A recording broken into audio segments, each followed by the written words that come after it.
Hello, I'm Jeff Jurgens. I'm academic co-director for the Consortium for the Liberal Arts in Prison. I am also fellow for Anthropology and Social Theory at the Bard Prison Initiative. And in addition to that, I'm an associate fellow at the Arendt Center. So when did you first start reading Arendt? Well, it was about 5 years ago. I'm an anthropologist by training, and Arendt isn't really part of the anthropological canon, so that means I'm a bit of a latecomer.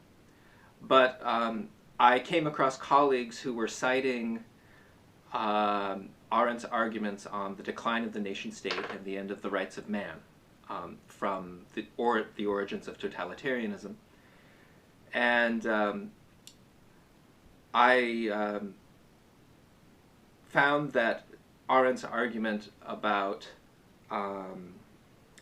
stateless people and about how they had lost supposedly inalienable human rights to be a really interesting way to think about the legal predicaments and the kind of just existential plight of refugees and applicants for political asylum and many undocumented migrants today. And I was really intrigued by the idea that modern subjects' humanness ultimately was predicated on their recognized membership within a sovereign nation state. And so as I started reading Arendt, I quickly realized that a lot of what she had to say was very relevant to my own interests, which have to do with pluralism and citizenship in Germany and Turkey. What's your favorite book by Arendt? Well, let's see. I would have to say Eichmann in Jerusalem. Through her account of Eichmann's career as a Nazi officer, as well as his trial, Arendt raised really crucial questions, it seems to me, about the nature of conscience, about the intellectually and politically disabling aspects of modern life, and also about the challenge of passing judgment on the unprecedented. I have to say I really admire the book's commitment to facing up to complexity and to ambiguity wherever they may lie.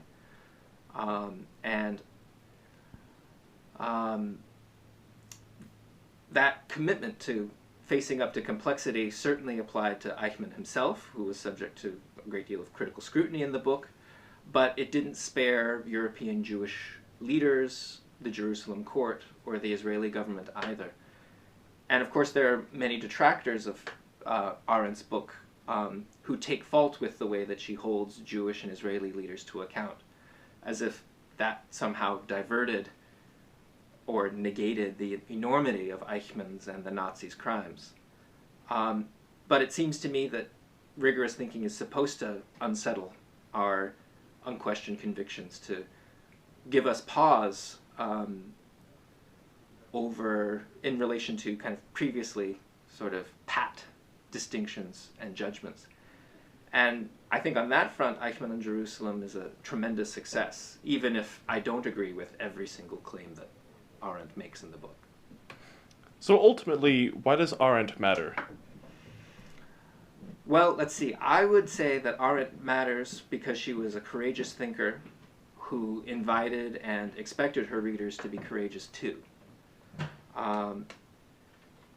She offered dark, uncompromising assessments of the predicaments that we all face, but she never allowed those assessments to lapse into wholesale pessimism and resignation and paralysis. I mean, she was always committed to the idea that new forms of life, new forms of political action were always possible if we had the insight and determination to bring them into being.